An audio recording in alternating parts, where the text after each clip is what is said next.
Olá, meu nome é Emerson Tony Prado. Nós estamos dando continuidade aqui no canal Teologia, História e Direito sobre o tema da união entre a Igreja e o Estado.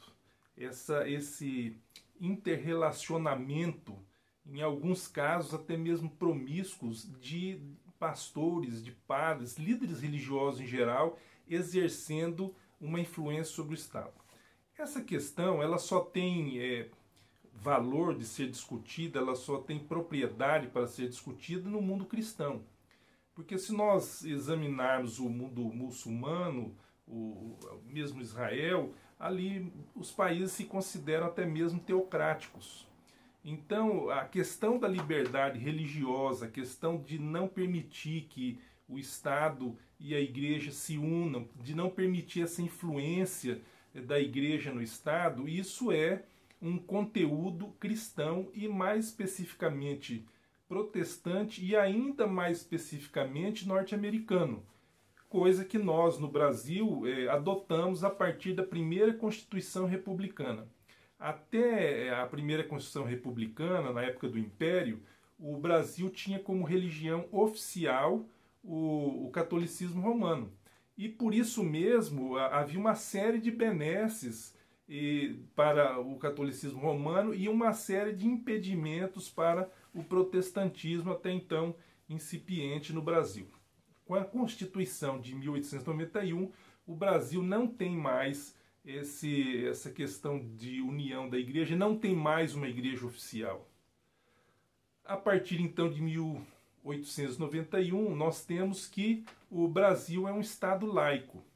Esse conceito de Estado laico é muito importante para as liberdades, especificamente para a liberdade religiosa.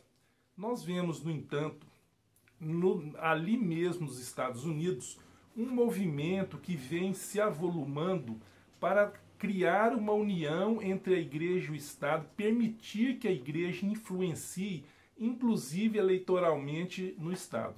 No século passado, atuou um reverendo que se chamava Jerry Falwell. Ele é falecido no ano de 2007. O Jerry Falwell liderou um movimento que congregou católicos e protestantes que foi denominado de a maioria moral nos Estados Unidos. E eles chegaram a contribuir eficazmente, inclusive na eleição de um presidente da República nos Estados Unidos, o presidente Bush. Pois bem, também nós temos um fato interessante que inclusive está sendo bem retratado numa série de televisão chamada The Family, que trata de um grupo de políticos que busca de alguma forma evangelizar outros políticos e lideranças internacionais. E qual é a visão deles? É que efetivamente a política vai ser utilizada ser utilizada para que a igreja consiga fazer aquilo que ela tem necessidade de fazer. Em outras palavras, utilizar do Estado para a pregação do Evangelho. Eu tenho para mim que não foi esse o propósito de Jesus Cristo. Eu sempre repito aqui, Jesus disse, o meu reino não é deste mundo.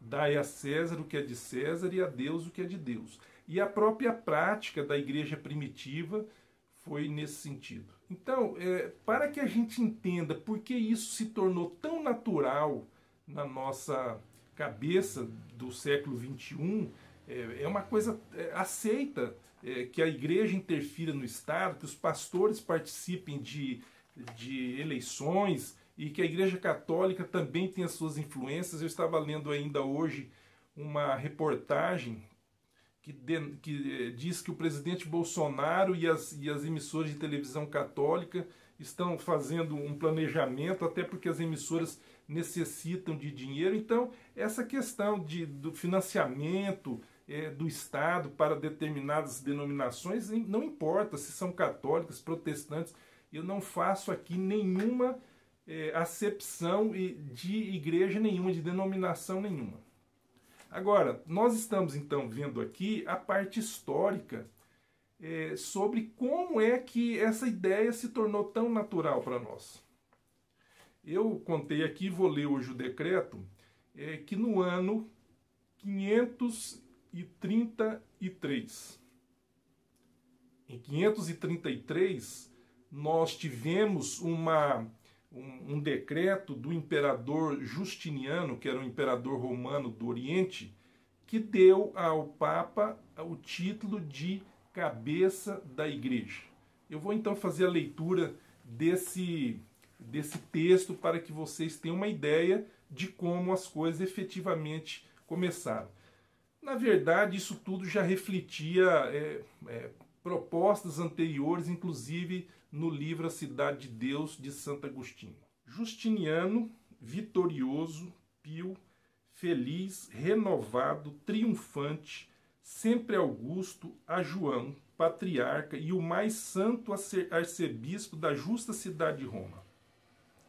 Com honra à sé apostólica e à vossa santidade, que é e sempre tem sido lembrada em nossas orações, tanto agora como anteriormente, e honrando vossa alegria, como é próprio no caso de alguém que é considerado como um pai, nós nos apressamos em trazer ao conhecimento de vossa santidade tudo o que esteja relacionado com a condição da Igreja, uma vez que sempre tivemos o maior desejo de preservar a unidade da sé apostólica e a condição das santas igrejas de Deus, como elas existem no tempo presente, para que permaneçam sem distúrbios ou oposições. Portanto, nós nos empenhamos em unir todos os sacerdotes do Oriente e sujeitá-los à sé de vossa santidade.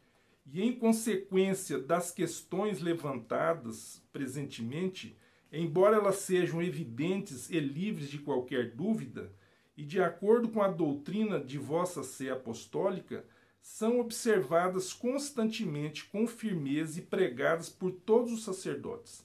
Nós ainda consideramos necessário que elas sejam trazidas à atenção de vossa santidade, pois não permitimos que nada que diga respeito à condição da Igreja, embora o que cause as dificuldades sejam claras e livres de dúvida, sejam discutidas sem que seja trazido ao conhecimento de vossa santidade, porque vós sois o cabeça de todas as santas igrejas, pois nós nos empenharemos de todas as formas, como já mencionado, para aumentar a honra e a autoridade da vossa sé. No ano 563, surge agora um outro povo bárbaro. Nós já falamos aqui de vários povos bárbaros em outros vídeos, mas agora surgem os lombardos.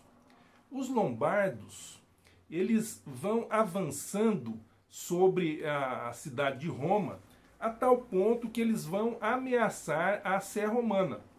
Nós não podemos, em momento algum, reconhecer que se Roma caísse, a igreja cristã acabaria. A igreja cristã já estava espalhada pelo mundo todo, o mundo civilizado todo daquela época já conhecia e era cristão. Então, mas de qualquer forma, havia esse interesse de defesa da cidade de Roma. Roma sitiada, então nós temos um papa chamado Pelágio II. Então ele assume agora a defesa de Roma. E ao assumir a defesa de Roma, ele negocia com os lombardos. Mas como é feita, com que base é feita essa negociação? Pelágio II agora usa dos francos. Os francos eram um poderoso povo que se encontrava, e são o início da França. Os francos são os povos, é o povo fundador, vamos dizer, do Império Francês e da França que nós conhecemos hoje. Os francos haviam se tornado uma potência. Vocês se lembram, eu já disse aqui, no ano 508, o líder dos francos, Clodes, ele se converte, é batizado com 3.000 dos seus soldados num só dia. E agora os francos já têm um poderio muito grande.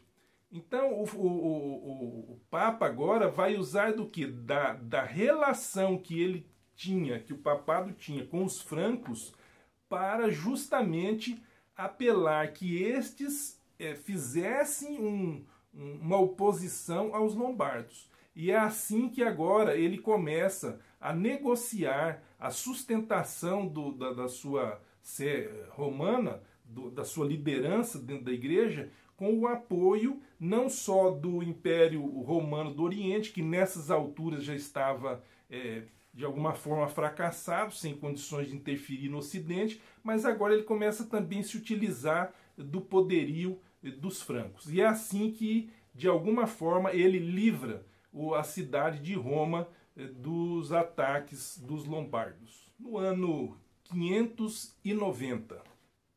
O ano 590 é o ano de ascensão do grande papa do catolicismo romano, da igreja, que nós não podemos ainda nos referirmos ao catolicismo romano, mas da igreja cristã, porque o protestantismo tem toda a herança do catolicismo romano, a igreja era uma só.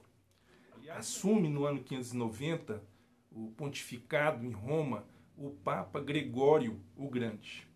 Mas ele assume num momento de extrema crise. E ele, de alguma forma, se vê obrigado a conduzir, a liderar a cidade de Roma para a sua defesa contra os lombardos que estão ali outra vez, mas especialmente para organizar a cidade de Roma na luta contra uma peste. Essa doença que nós não temos condições hoje de detalhar que doença foi essa, só sabemos que uma das indicações é de que era uma doença que causava delírios, as pessoas viam coisas. Então, Gregório, ele tinha nos armazéns, porque toda a alimentação de Roma nesse momento já era armazenada em armazéns da igreja. Então, Gregório começa a se organizar e leva a população a lutar contra aquela peste.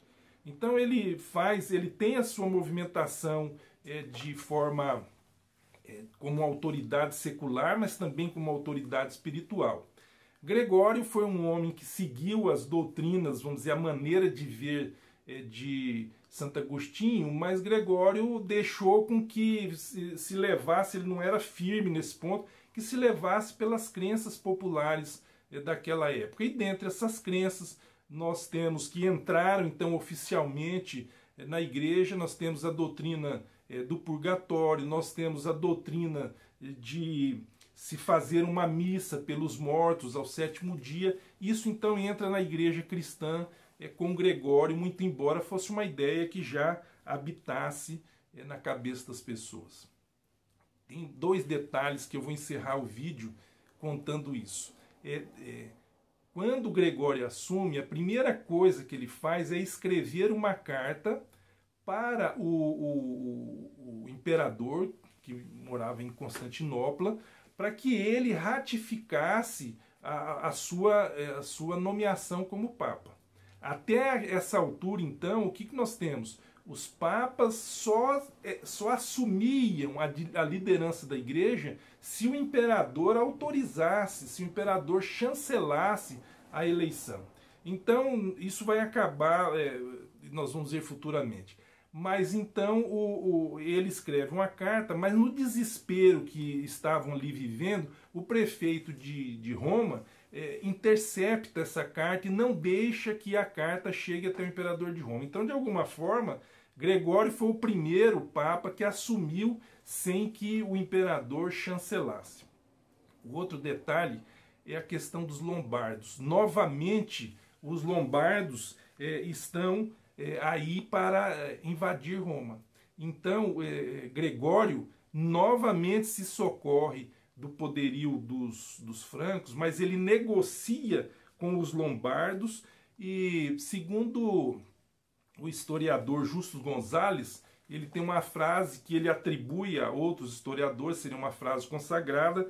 Ele diz que o Papa Gregório o Grande foi o fundador do poder temporal do papado. Ou seja, a partir dali não era mais apenas o dirigente espiritual da igreja, mas o papado agora tinha efetivamente o poder temporal. Amigos, eu peço a você que Curta aí esse vídeo, compartilhe com os amigos e se inscreva no canal para que a gente possa dar prosseguimento a esse projeto e outros que nós temos aqui, estamos desenvolvendo dentro do canal Teologia, História e Direito. Um abraço, que Deus te abençoe.